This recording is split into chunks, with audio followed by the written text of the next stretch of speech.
Explain why does colour of KMnO4 disappear when oxalic acid is added to its solution in acidic medium। Oxalic acid क्या होता है?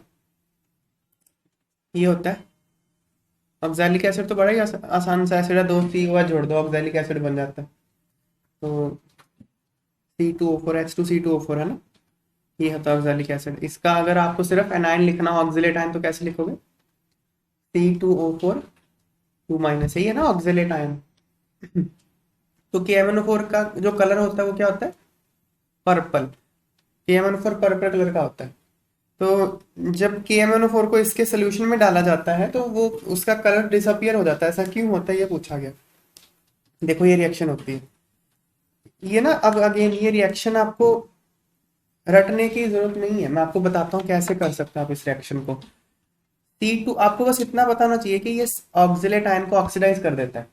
ये इधर देख लो, MnO4-, कि MnO4 को मैं मतलब पोटाशियम तो कुछ काम करता नहीं, अगर पर मैंगनेट आयन ही है जो ऑक्सीडाइजिंग एजेंट का काम करता है। तो ये, अब मुझे बताओ कार्बन का ऑक्सीडेशन नंबर क्या है यहाँ पे?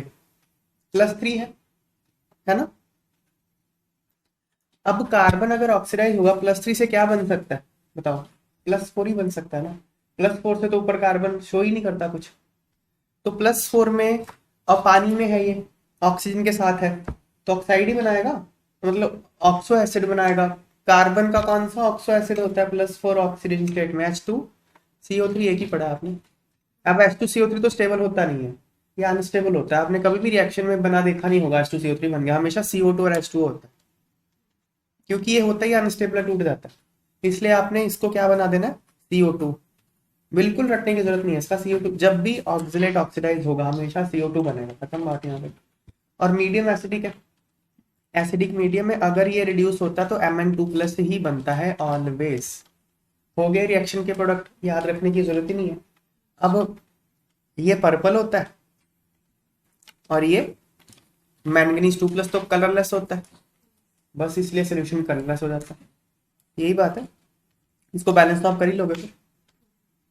तो KMnO4 पर्पल कलर जो है वो oxidises oxalic acid to carbon dioxide and itself gets reduced to Mn2+। The colour of KMnO4 disappears when oxalic acid is added to its acidic solution। ठीक है, next. when KMnO4 solution is added to oxalic acid solution, वही बात आ गई, oxalic acid के solution में KMnO4 डाल दिया। The decolourisation is slow in the beginning, तो इसका कलर जाने लगेगा ना क्योंकि रिएक्शन होने लगेगी। तो जो डीकलराइजेशन है शुरू शुरू में तो स्लो होती है, but becomes instantaneous after some time, because, पर कुछ समय के बाद जो डीकलराइजेशन है वो बहुत फास्ट हो जाती है, मतलब रिएक्शन बहुत फास्ट होने लग गई। यही बात होगी, डीकलराइजेशन मतलब रिएक्शन फास्ट होने लग गई। क्यों हुई ऐसा? इसका रीजन ये होता है, जो Mn2+ बनता है ना इसमें, ऑटो कैटलिस्ट का काम करता है। इसमें जो Mn2+ बन रहा है ना, ये रिएक्शन के लिए कैटलिस्ट है। तो शुरू शुरू में तो सिर्फ रिएक्शन वेसल में ये दोनों ही थे, H+ भी था, Mn2+ तो था नहीं। जैसे थोड़ी सी रिएक्शन हो गई Mn2+ भी आ गया रिएक्शन में, अब जब वो आ गया तो रिएक्शन को कैटलाइज करेगा, रिएक्शन फास्ट हो जाएगी, और जैसे जैसे और बनता जाएगा फिर और करता जाएगा। ठीक है ना। तो ऑटो कैटलिस्ट क्या होता है? When a reaction is catalysed by product it is called auto catalyst. जिस रिएक्शन में प्रोडक्ट ही कैटलिस्ट का काम करे उसको ऑटो कैटलिस्ट कहते हैं। फोर्थ आंसर आ गया।